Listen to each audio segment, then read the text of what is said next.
Have you ever heard of the 8th grader syndrome? It's when kids mix up fantasy and reality and end up doing cringy things. In short, they're delulu. Like this guy, Yuuta Togashi.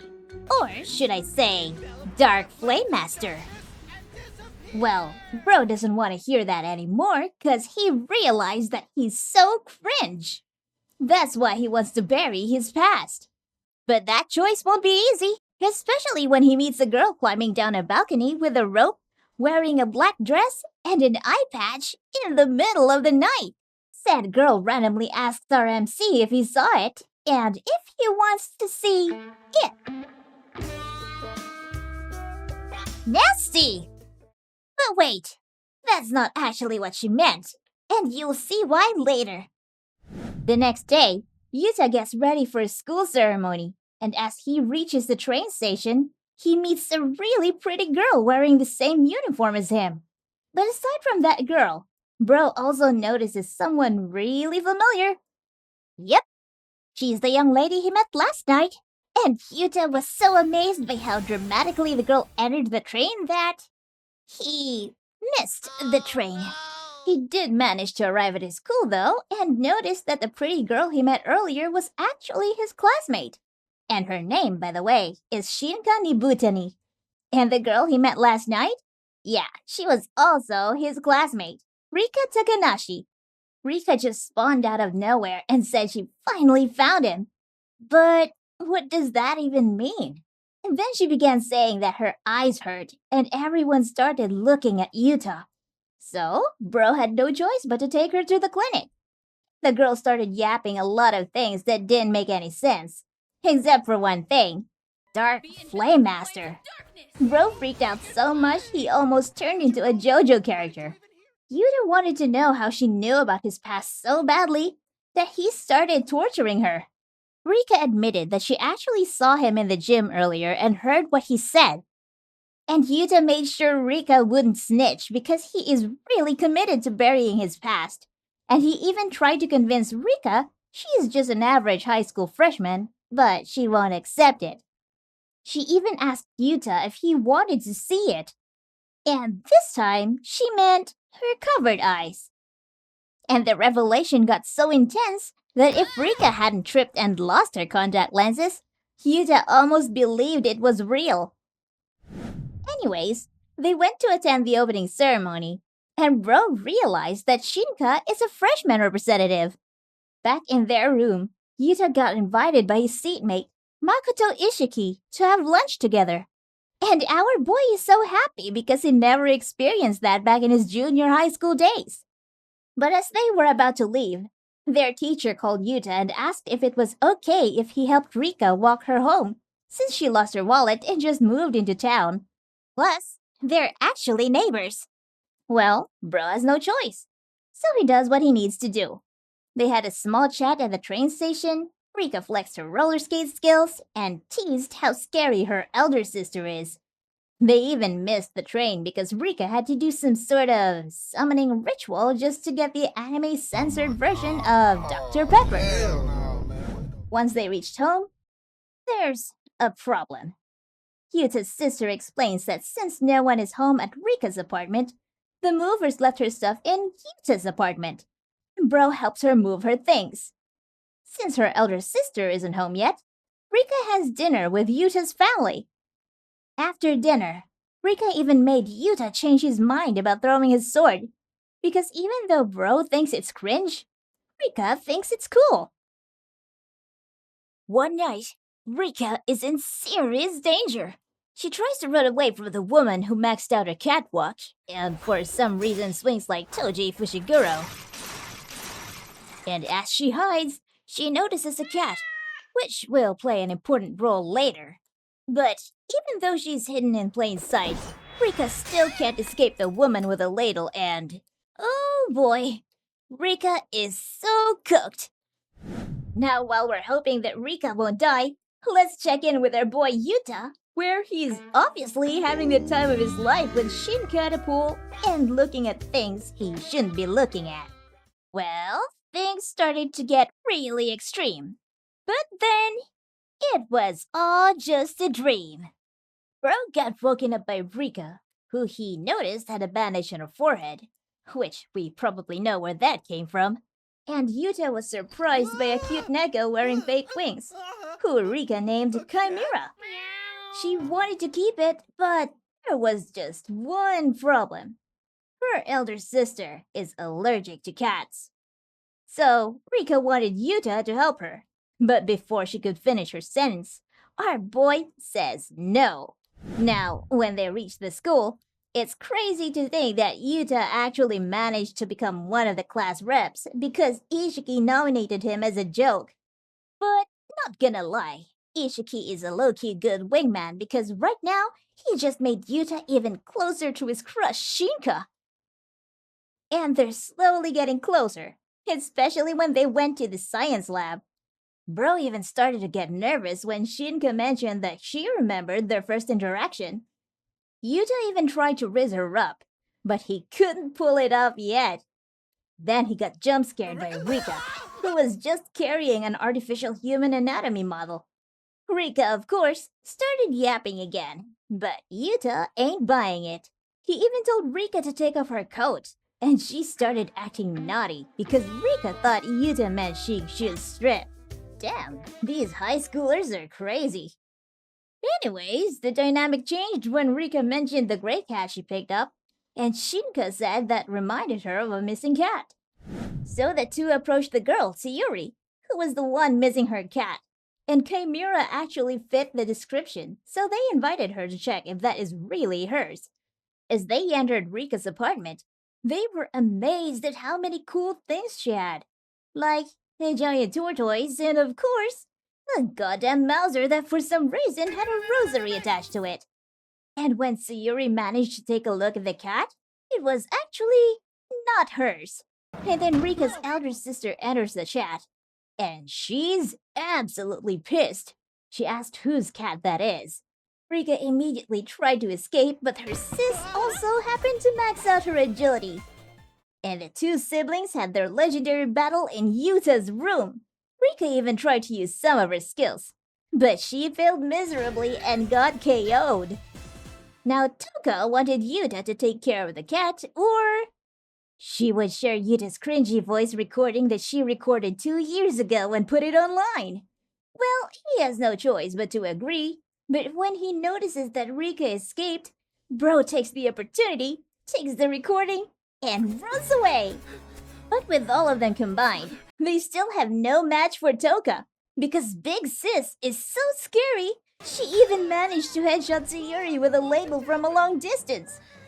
Rika tried to solo her sister to buy some time, but despite the animators pulling all of their budget into this imaginary fight scene, Toka managed to bonk Rika's head, and the other two as well. Although they failed to defeat the final boss, they still managed to get the good ending because our boy decided to take care of Chimera. 1 month later, everyone else was comfortable and open with each other, except Rika, especially when her other classmates tried to have a convo with her. She's still saying things that most people won't immediately understand. So, Yuta is basically the only one who fully talks to her. And Bro even found out that Toka was actually a pretty good cook since she's the one who made Rika's bento. He also learned that Rika doesn't like tomatoes and that she even refuses to eat rice that's been tainted by them. With no other choice, Yuta ate it when Rika gave it to him, unaware that everyone was watching. No, you got the wrong idea. Then, when they're in the gym, Ishiki asked Yuta what club he wanted to join. Well, for now, he couldn't think of anything. Meanwhile, Ishiki said he wanted to join the music club so he could pull some girls. Then, out of nowhere, Rika threw him a message, and Bro didn't understand what the heck she was even trying to say. Well, Yuta still managed to go where she wanted him to go, and boy, that spot looked like Rika did want to confess to him. And she did confess, actually, about how she decided to create their own club, the Far Eastern Magic Society, and she wanted Yuta to be the vice president. Of course, Bro didn't want to, so she immediately made him the president. But Yuta still didn't wanna. Anyways, Bro still helped Rikka with recruiting though. No one was interested. No surprise there. They also found out that Tsuyuri had formed her own club, the Nap Club, because, well, she loves taking naps. As Rikka tried to figure out how to recruit, Bro noticed something, so he excused himself, saying he was going to the restroom, but what he actually did was check out Shinka as she was trying out for the cheerleading team. And it wasn't just Yuta. A lot of boys were actually watching too. Talk about competition! When Shinka noticed Yuta, she actually waved at him, and Ishiki couldn't believe it either. What? But they also realized that Rikka was already there, equipped with a cheerleading uniform. How did she get there in the first place? Well, Tsuyuri explained that when Rikka found out that the cheerleaders were yeeting themselves into the air, she immediately wanted to try. But she just couldn't do it. Instead, she got interested in another club, the Drama Club. She tried to join, but I think she's overqualified for the role. So they all went back to recruiting. And since no one was joining yet, Rikka called in her backup, someone who would actually help them. And Bro had a bad feeling about this. It was also funny that Yuta dreamed of Shinka again, but this time she was wearing the cheerleader uniform and confessing to him. But again, he woke up to find a random long-haired blonde lolly on his bed. Her name is Sanae Dekomori, and it turns out she was actually their junior and a friend. Or should I say, servant of Rikka. And just like her master, Sanae also has 8th grader syndrome, and Yuta wasn't buying it, so he pointed his gun at her and told her to leave his room. Crazy! But Rikka managed to stop him. So Rikka explained that she met Sanae on the internet and wanted her to join their club. Now they have the complete 5 members to start their club. And when they went to their advisor, Miss Nanase, she said it would work since the other member is a cat. But since Miss Nanase is really nice, she would recommend their club if they could clean the vacant room. While Rikka and Sanae were in their cinematic delusional battle, they still managed to clean the room. As a result, Miss Nanase approved their club. The room they cleaned is now theirs. Yay! But they have one problem though. Yuta mentioned that he never said he would join the club. Well, for now, not until Bro found out that his crush, Shinka, wanted to join them. The next day is exam day, and our boy still can't get over why Shinka wanted to join the club. The question is she really into magic? Does she love napping? Or maybe, does she really like Yuta? Oh, yeah. Now back at the club, Bro got surprised when Rikka and Sanae whipped out a flashlight in front of him and a summoning circle where Kumin was taking a nap. And the 2 Delulus were planning to sacrifice her to summon something. And damn, they almost got Yuta with a dramatic special effect. After a lot of imaginary yapping and blazing, Yuta managed to calm the 2 down and clean up their mess. Then Nibutani entered the scene wearing her cheerleader outfit, and our MC got all blushy. So Shinka asked what they were up to and noticed a lot of weird things Yuta was trying to hide. Especially when everyone was saying he was the Dark Flame Master. To the point that when Sanae was getting a bit annoying, Bro locked her up in a locker. And this is where things get really interesting. When Shinka asked Yuta why he joined the club, Bro quickly pulled a reverse Uno card and asked her the same thing. And her response was kinda sus. Because she says that it's hard to say to Yuta's face. Bro, that's too suggestive. So, do you really like Yuta? But when Sanae mentioned the book she treats like a Bible was missing, Yuta said he actually took it and hid it at his place. Shinka's reaction changed real quick. Huh? So, what's up with that book even if Nibutani's starting to get curious? Well, it's not stopping there. Things started to get even crazier when Shinka asked Yuta if she could actually visit his house. Now, back at his apartment, where Rika randomly spawned under his bed, he asked her if she had any plans on Sunday. But why? Well, of course, so she could solo Shinka. And to make sure that would actually happen, Bro used his secret technique on Rika. He showed her his old cringy notebook, the one he said had notes that led into this other world. And Rika bought that story. Sanae believed it too. So they both tagged along. And now Yuta was all alone with Shinka. Mission success! When Shinka arrived at this place, they had a quick chat. But when Yuta went to make some tea and came back to his room, he found it in a total mess. And what's even weirder, Shinka was acting like nothing even happened. So Bro stepped out and peeked out the window and caught Nibutani in 4K. Turns out, she really was looking for something. And when she almost opened a box that probably had Yuta's Dark Flame Master Pass in it, Bro came in through the window. She was a little shocked, but instantly broke character.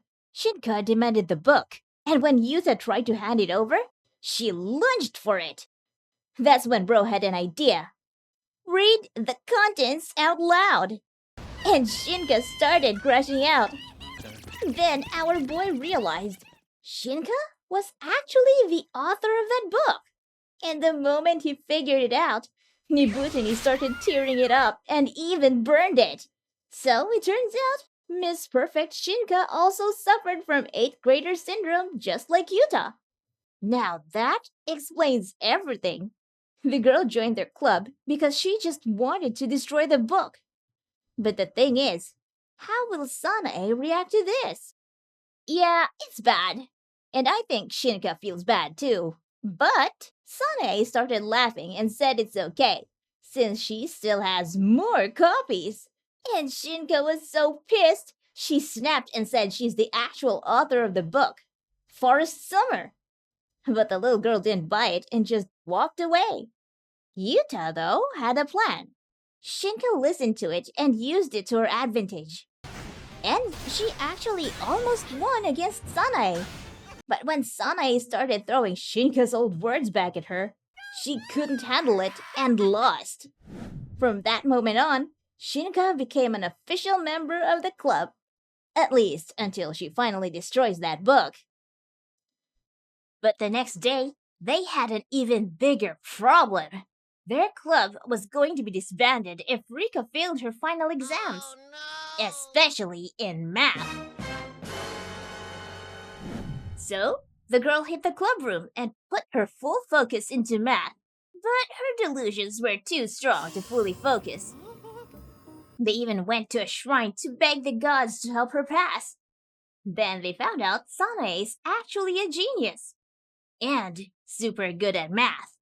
But that made Rika take emotional damage, since her junior was way better than her. Running out of options, Rika decided to help out at school to prove their club wasn't worthless. The teacher gave them a chance. They could clean the pool. But even that went sideways because Shinka and Sanae started fighting again. Then their advisor dropped some terrible news. Their math teacher said that for Rika to pass, she'd have to at least match the class average. Oh, no. Now Rika was freaking out even more. So, our boy stepped in to help. During a study break, Rika asked for Yuta's email address, and she loved his username. He was a little embarrassed because he forgot to change it, and now he's planning to update it, but Rika doesn't want him to. She even asked him to come up with a username for her too. But Yuta didn't want to, because he was worried about what people would think if he changed it. Then Rika hit him with a sad lie. She said it's fine, since only 2 people really acknowledge her existence anyway. If Yuta gave her the username, she said she'd send it to him, Nibutani, and Kumin. Kinda low-key saying she was adding them to the list of people who actually acknowledge her. So, Yuta made her a deal. If she could match the class average, he'd make a username for her. And the 2 of them went hard on studying. On exam day, sadly, Rika only managed to score a 52, but for some reason, she must have maxed out her luck stat because the class average was only 50. Our girl passed! Yay! And a deal's a deal, so our boy gave her the username. And she really loved it. Now they're back at school, and during art class, Yuta mentioned that Rika should try talking to other people too, but she pointed out that she already does, those people being the other members of their club. But that's not exactly what Yuta meant. He was just trying to help her out after what she'd said before. That there are only a few people who acknowledged her existence. Then some classmates noticed that Yuta's actually pretty good at drawing. They even asked if he was drawing manga or something. Well, yeah, he did, but it's a manga he'd rather forget. And Rika? She actually drew the one thing bro really wanted to forget. Then Ishiki came up to Yuta and asked him something important. After class, Ishiki confessed that he got a love letter. He didn't know what to do, so he turned to Yuta for help. And then the two of them started throwing out wild theories about who sent it. Ishiki even said it might be Shinka, but Yuta didn't buy it because he knows her true nature. Anyway, back to the club. And everyone was wearing their new drip, which were custom shirts made by Rika. And even though Yuta complained non-stop, he got caught wearing one, just like the rest of them. Then here comes Shinka, pissed off for some reason, and went straight to torture Sanae with milk. Thing is, Ishiki saw everything. Now he knows the truth too. And since he knows too much, Shinka started threatening him. Later outside school, Shinka helped confirm the love letter was actually written by a girl, which also meant she couldn't have been the one who wrote it. So, if it wasn't Shinka, then who did? Ishiki swore he'd found out. But little did he know, his small action would turn into a huge mistake. But before that, Rika started acting strange. She even asked to hold Yuta's hand, and when the train passed by, everything suddenly felt like they were in the Matrix. And even Yuta didn't know what that meant, though he'd find out soon. When they were back in class the next day, Ishiki was so screwed. One of the classmates found a notebook that ranked all the girls in the class. Thing is, they didn't know it belonged to Ishiki, so Shinka started interrogating some of the boys, including Yuta. But before Yuta gets pinned, Ishiki did the impossible. Bro had the balls to take the blame and take full accountability by even shaving his head. And he looked so ridiculous, even Shinka and Sanae couldn't stop laughing, especially when they hit his bald head with a light from the magic circle. And just when everyone thought the haircut was funny, turns out Kumin actually liked it. The next day, when Ishiki was waiting for the girl who wrote the love letter, she didn't show up. But at least the boys came through and praised him like a goddamn legend. And Kumin? She was loving the new look. She even wanted to touch it. So, yeah, bro still won. That night, while Yuta was brushing his teeth on the balcony, Toka showed up, and she looked dead serious. She asked Yuta for a favor, a request that would help him understand Rika more deeply. Now it's their summer vacation, and the whole gang is hanging out. But our boy Yuta is seriously worried about Rika, especially because of how off she's been, and because Toka requested that Yuta come along with her on the trip back to their hometown. Once the squad reaches the train, everyone's dealing with their own thing. Sanae is battling her motion sickness. Skill issue, by the way. Shinka's stuck babysitting her. Ishiki is gooning, as usual. And Yuta is just trying to figure out why the heck Rika's so quiet. Even Kumin is starting to worry. As everyone steps out of the train, Shinka also starts wondering what's going on with Rika. She guesses maybe this place has something to do with it. Like a secret sweetheart from junior high or something. And Yuta is starting to get all delusional. Then Toga shows up to pick them up. And when they finally get to their destination, everyone's blown away by how huge Rika's parents' house is. And once everyone meets Rika's grandparents, something feels really off, especially with the way her grandpa treats her. Once the gang is inside, Shinka is acting all goody-goody, and for some reason, her aura is attracting the family's dogs. Toka then asks our boy to head upstairs and check on Rika. As Bro enters her room, Rika brings up something interesting. This place wasn't actually her first home. 2 years ago, she was living in a different household, and they just moved here. Some parts of her explanation don't even make sense to Yuta. Then Toka steps outside the room and asks Rika if she will go this year. And Rika doesn't answer. What does that even mean? Then Toka tells her the rest of the gang is heading to the beach, and gently reminds Rika not to worry her friends. Now at the beach, everyone is having fun. While everyone is busy, Rika gives Yuta a letter, and runs away. Bro follows the letter's instructions until he sees Rika with her bike. She says it's time to travel to the Ethereal Horizons cluster point. Then Toka shows up, and Rika instantly runs away. Toka tells Yuta that he should go with her. But go where, exactly? To Rika's father, of course. When they reach the grave, Toka explains that 3 years ago, their father was sick. He knew his time was almost up, but because Rika was still young, he chose not to tell her. So to Rika, it felt like her father passed away suddenly and without warning. And because of that, she still hasn't accepted his death. That's why she refuses to come to their father's grave. Toka also explains that their mom left them with their grandparents. Their grandpa is a very serious man, and that's why he can't seem to accept Rika, no matter what. And since Toka also had to leave because of work, maybe that's why Rika feels so lonely. Like, only a few people truly accept her. For Yuta, everything is finally starting to make sense. Later, while everyone is enjoying the dinner Toka made, they wonder where Rika is, so Yuta checks on her in her room. At first, Rika doesn't want Yuta to come in, but when he mentions that they'll go looking for the ethereal horizon, she slowly crawls out of her room. She's hesitant at first, but with a little push from Yuta, she says she wants to look for it now. The two try to sneak out. It's not easy since Toka was one step ahead and had set a trap on Rika's window. Big Sis is a little disappointed in Yuta for helping Rika run off.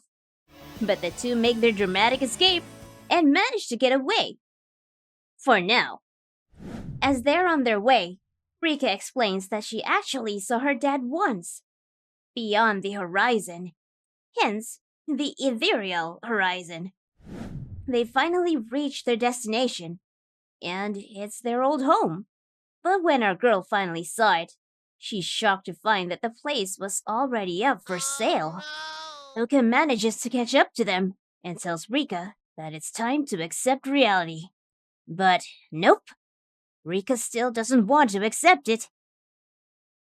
So the siblings fought again. And this time, even though you know it's imaginary, it's too painful to watch. Yuta stood up for Rika, but she couldn't handle the weight of her emotions and ran away. Bro tried to catch up to her, but he was too late. Yuta searched everywhere. Her room, the beach, but she just wasn't there. Turns out she had already boarded the train. And somehow, our boy managed to hop onto it too. Yuta informed the rest of the gang, and Toka, of course, that the two of them would head home ahead of everyone. When they got back to their apartments, there was one little problem.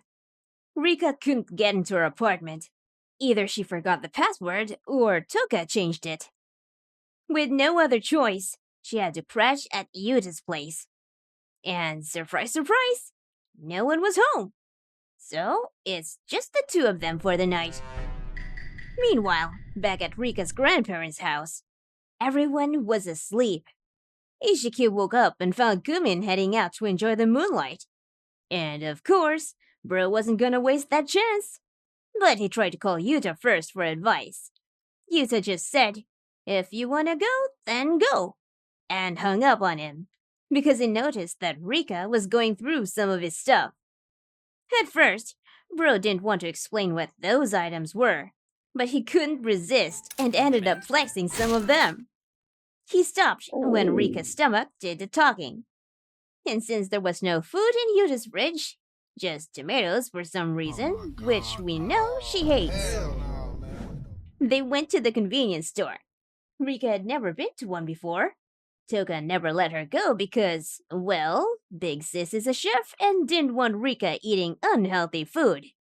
They managed to buy some snacks, ate a bunch, and Rika actually really liked it.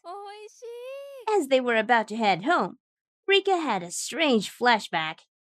It wasn't clear what it meant, but it made her decide not to go back just yet. While waiting, Ishiki called Yuta again. He and Kumin were also at the convenience store, but now Ishiki was panicking. Dude didn't know what to do. He asked Yuta a million things, and even said that Yuta and Rika were definitely dating now. But our boy couldn't accept that. Rika's still deep in her 8th grader syndrome, after all. Yuta hung up again, this time because of Rika. And yeah, Kumin had already ditched Ishiki because bro was too busy on the phone. Back at the apartment, Yuta couldn't get over what Ishiki said and tried to ignore it. Then bro got totally jump-scared when Rika popped out wearing his clothes and started sniffing them. Oh, yeah. Bro was so embarrassed. Later, when he brought Rika to what was probably one of her sister's rooms, he said goodnight. But a few minutes later, when he went to the dining room, he saw Rika watching something on the TV. And it looked a little too romantic. Just as he went to turn it off, Rika said something insane. She said she had butterflies in her stomach and her heart was racing. But why? She didn't even know. Oh no, is she actually falling for our boy? Oh my god! And it got even crazier when she asked Yuta to close his eyes. And yeah, Yuta was probably thinking exactly what you're thinking too. But when Rika held his hand, she just started drawing something on it. The two then tried to sleep, but neither of them really could. Especially Rika. When Yuta finally knocked out, Rika quietly went into his room and checked on him. Back at school, everyone was busy preparing for the school fair, including the gang. While Shinka was planning everything, Rika started blushing when she noticed Yuta looking at her, and bro had zero clue what the heck was going on. After school, everyone started to notice Rika acting kinda weird. And of course, they started blaming Yuta. Bro tried to explain what really went down, but they still weren't buying it. Yuta was actually worried and spacing out a lot. Then when he was back in his room, bro was shocked. Toga just crawled out from under his bed. Damn, why does everyone have their spawn point under Yuta's bed anyway? Toga asked what was going on, especially since she was super worried about her sister. And since Yuta had no idea either, Toga got so pissed she chucked her ladle at him for being useless. The next day, Yuta tried to talk to Rika at school, but she ran away. So Rika ended up talking to Kumin and opened a little about her feelings. Kumin listened, though honestly, she had no idea what was going on either. But at least she tried to help, along with Sanae. That night, Rika texted Yuta to meet her at the shrine. And the moment bro showed up, she immediately apologized. Little did he know, it was a trap. Rika thought that if she could defeat Yuta in battle, she could settle her feelings. But whatever secret technique she tried, yeah, it didn't work. Meanwhile, Kumin explained everything to Shinka, and Miss Summer herself said it. This was definitely love. Back at school again, Shinka confronted Rikka. The moment she mentioned Yuta's name, Rikka started freaking out. Her delusions and feelings of love were colliding hard. Shinka decided to help, laying out a game plan, using a romance manga as a guide. But after several failed attempts, nothing seemed to work. That is, until the final phase of the plan, when, for some reason, they ended up on the rooftop.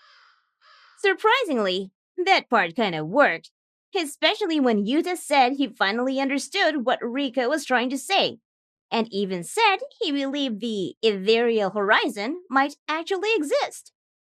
Rikka got a little too excited, and then the accident happened. She slipped on the rooftop. She nearly fell to the ground if our boy didn't rush down and catch her just in time.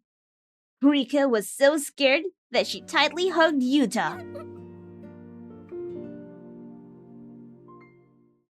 That night, both of them couldn't get over what happened, especially Yuta. Ishiki even caught him saying Rikka's name out loud. Later, Rikka admitted to Sanae that she was actually in love with Yuta. At first, Sanae didn't take it seriously and just messed around. But when she realized her master meant it, she suddenly got a bit mature and even cheered Rikka up. Same thing with Yuta and Ishiki. Our boy asked his besto friendo if he should confess. Yeah, bro really did admit that he had feelings for her.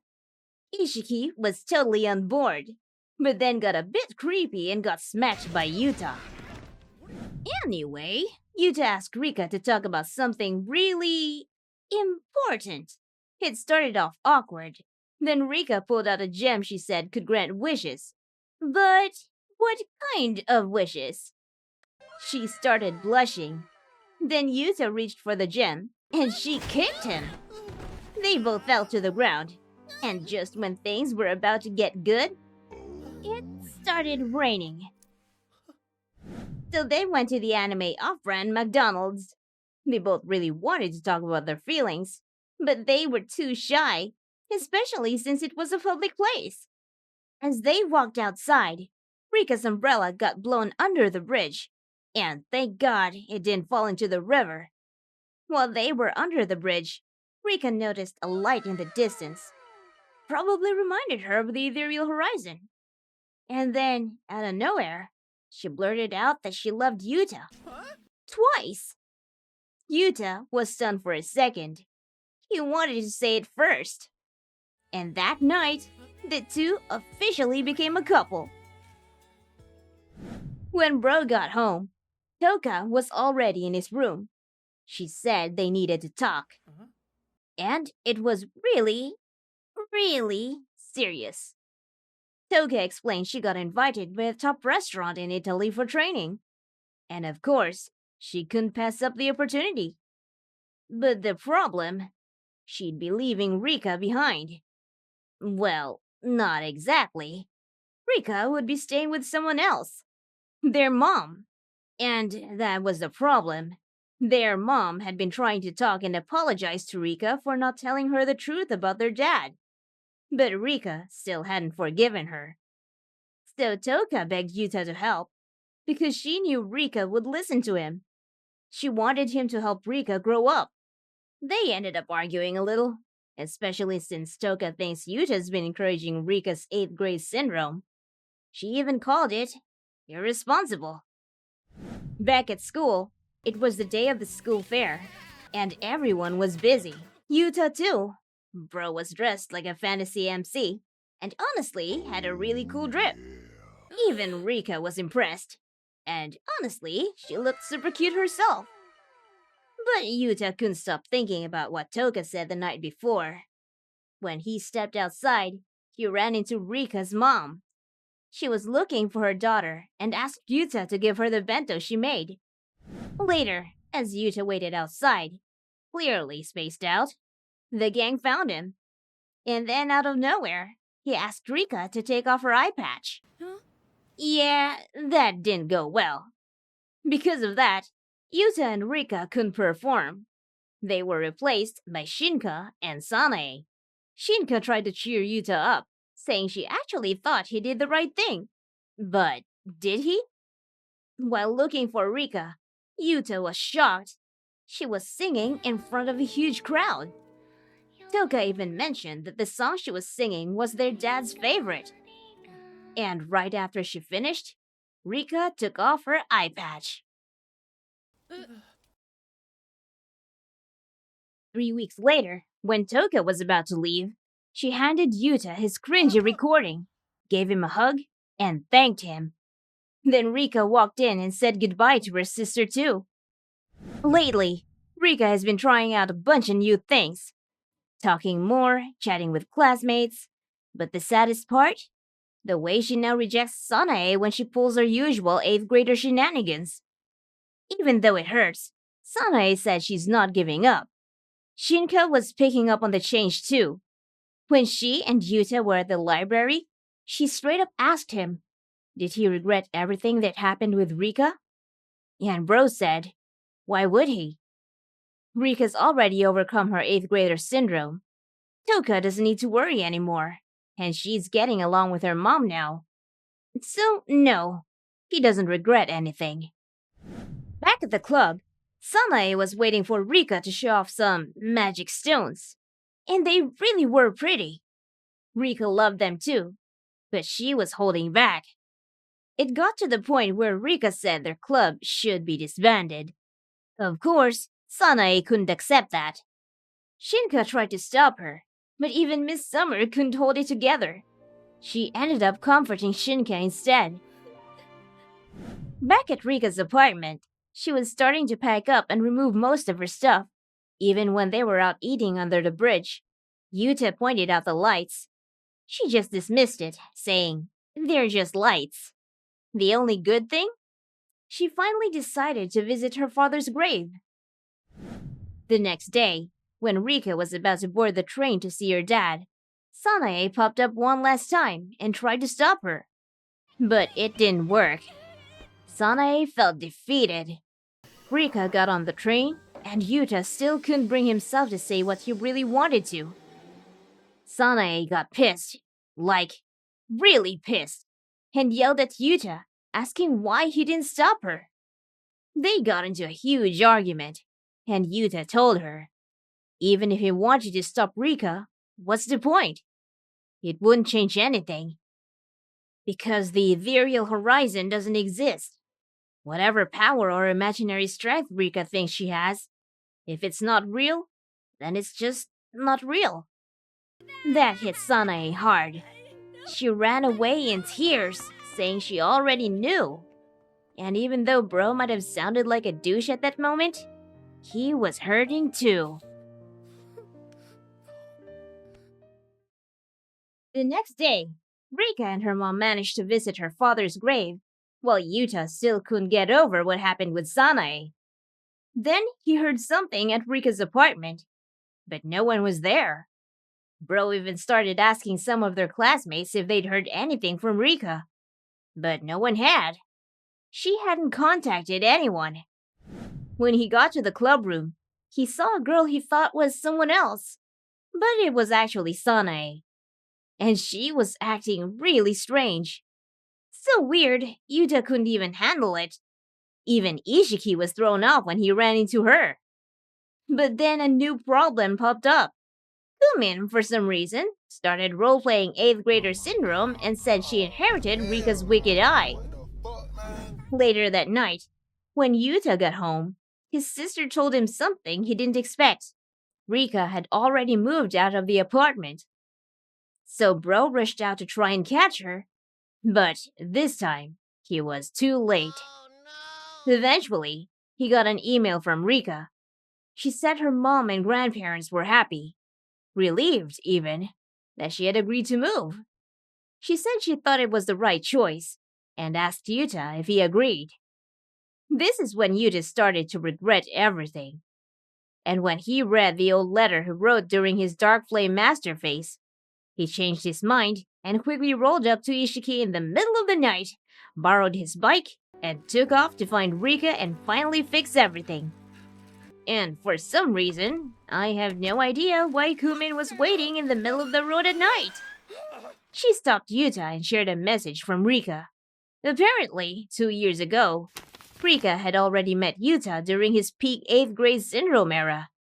And to her, he was cool, because he was true to himself. He was the reason she started her own 8th grade syndrome. And sure, it might have looked cringy or immature to others, but that whole phase actually saved her. So bro went full speed to get his girl back. And when he reached her, bro got so loud and dramatic that Rika's grandpa thought he was a burglar and called the cops. And yes, the cops really did show up. But thank goodness the whole gang came in to back them up. Ishiki distracted the police, while Kumin, Sanae, and Shinka held off Rika's grandpa. Meanwhile, Yuuta and Rika escaped, and Bro pulled out the entire animation budget just to show her the ethereal horizon. And that's when Rika finally let out the feelings she'd been holding in, and said she was ready to say goodbye to her father.